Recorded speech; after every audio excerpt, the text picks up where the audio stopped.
went to Holland and played, which is where, while we was away, we got unceremoniously dumped by EMI. I remember we were staying in this sort of brown, they call it. It was like one of those big kind of mansion houses, but it was a little hotel. Knock on the door, and this woman, they run it. She goes, "Oh, Glenn, you must come and answer the phone. The Daily Mirror from England is on the phone." I went, "What?" So, and we'd all been out the night before. And I'm like, ugh. So I go and answer the phone, and you just been sacked from EMI. How'd you feel about that? I'm sort of being sarcastic. I've gone, "Oh, that's nice, isn't it?" It's the first thing that's come into my head in the morning, and then it's like Daily Mirror, Glen Matlock from Sex Pistols thinks it's nice. And I was being facetious. Then John's read, "Oh, you think it's nice?" No, I don't think. So there was this kind of tension and a friction. And then there's quite a good expression, come early 77, with me in the band, it's, more trouble than it's worth. And it started becoming more trouble than it's worth for me. There was no fun in it anymore. This is no fun when I'm all alone and nobody else. I'm having no fun when I'm alone. It's no finish. No fun, no fun. No fun, you're no fun.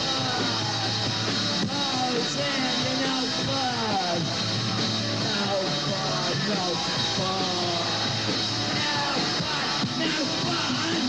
It's not funny.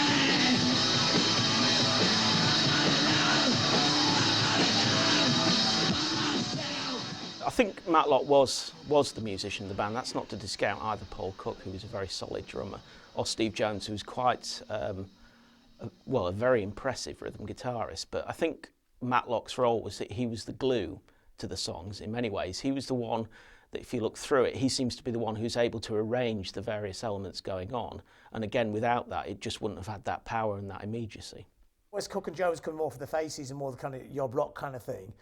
Glenn's coming from more of the melodic style. I think that was a problem they had with him, maybe, because he's more into the Beatles, Small Faces, or I think they're all into Small Faces really. But he's more into melodies and tunes, which they kind of sneered at to a certain extent at the time. There's always someone in the band you have to sneer at, so poor old Glenn got it at the time. But he wrote the words and the music for Pretty Vacant. I Rest My Case is one of their greatest songs.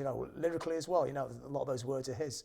So he wasn't like this kind of naff, kind of melodic kind of person. The history of punk's tried to make out. Glenn's a really important part of the whole Pistols kind of thing. What are the circumstances of you leaving then? Well, just me and John with chalk and cheese. He enjoys being an obstreperous kind of customer, and I like just rolling up my sleeves and getting on with it. Did you want to leave though? Well, by that time, I said earlier the expression "more trouble than it's worth," but also I became quite friends with a guy called Mike Thorne at EMI, who was an A&R guy, but then he moved into production. He ended up producing Soft Cell, he did Tainted Love and stuff like that. But he was quite hip to what was going on, and he said, I went out for dinner with him one night, and how old was I then, 19 or something? He said, "Look, Glenn," at EMI we see the problems that are going on, we hope you sort them out. But if you don't, we see you as the main songwriter, tunesmith in the band, and if you don't sort them out, we would be more than happy to be supportive and finance anything else that you want to do. And I'm thinking, oh, that's interesting, and thinking, well, I didn't, this is just before we got dumped from EMI, and I didn't want to rush into doing something with EMI, but I thought, well, if they think that, other record companies will think that as well. So that kind of clouded, I was getting all this ag from everybody, and I was annoyed Steve and Paul didn't fight my corner because they were pissed off with John as well. I remember I had a meeting with Steve, Paul and Malcolm in Covent Garden. It was like, well, can't you just pretend that you like John? I said, well, I don't see, I could say, well, yeah, I can, and keep my job in the band, or not. And I said, well, I joined the band to be me, not try and be something I didn't want to be. So I said no.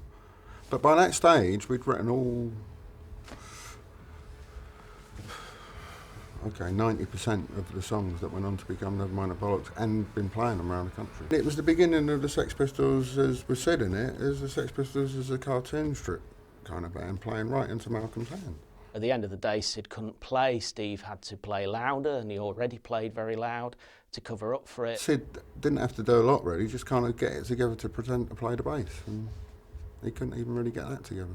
The proof is in the pudding in the fact that they just didn't record any songs with Sid because, you know, they lacked Matlock's musical input, but they also lacked the fact that, you know, they had a working bass player. He didn't dislike the bloke, I just thought he was a likeable twit really. 1, 2, 3, 4.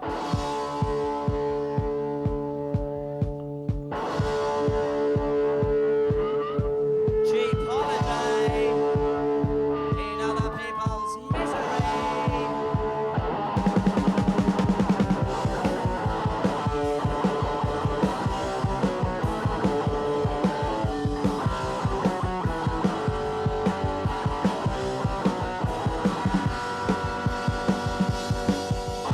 I don't want a holiday in the sun.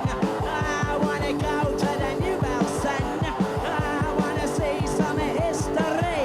There's no I got a reason, nobody can to me. I know I got a reason.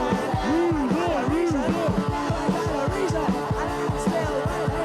I got a reason. I got a reason to be waiting.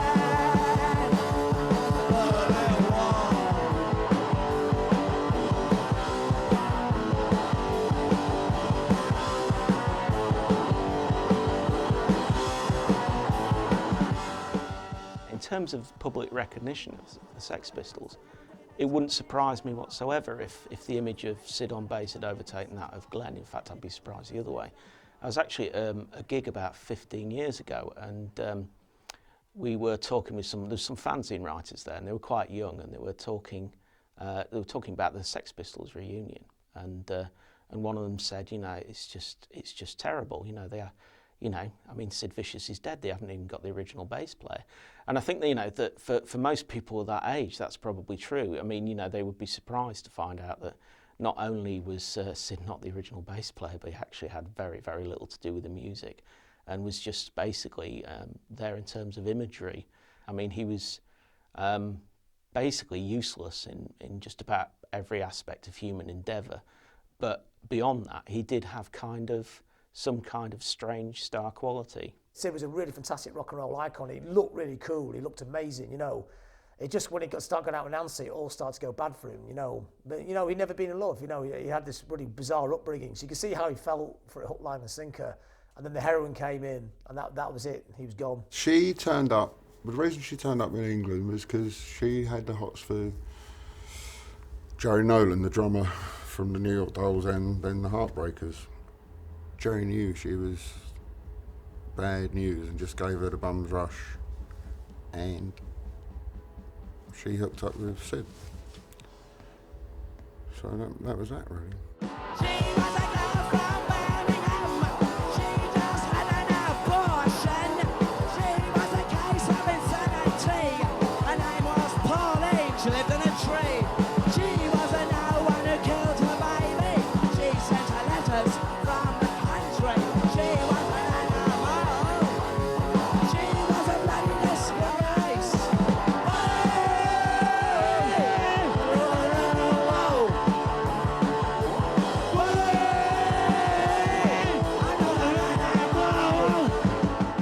I think he had a very nice side, and I think, you know, in particular, Lydon will say that pre the Pistols, he was goofy, he was fun, he could be sharp, you know, he could be witty, but, you know, by the time he was in the Pistols and Nancy had arrived, he was just, you know, a walking cadaver. I just think Sid kind of blew it, really, because that band could have been so big and, you know, massive. There was a lot of talent there.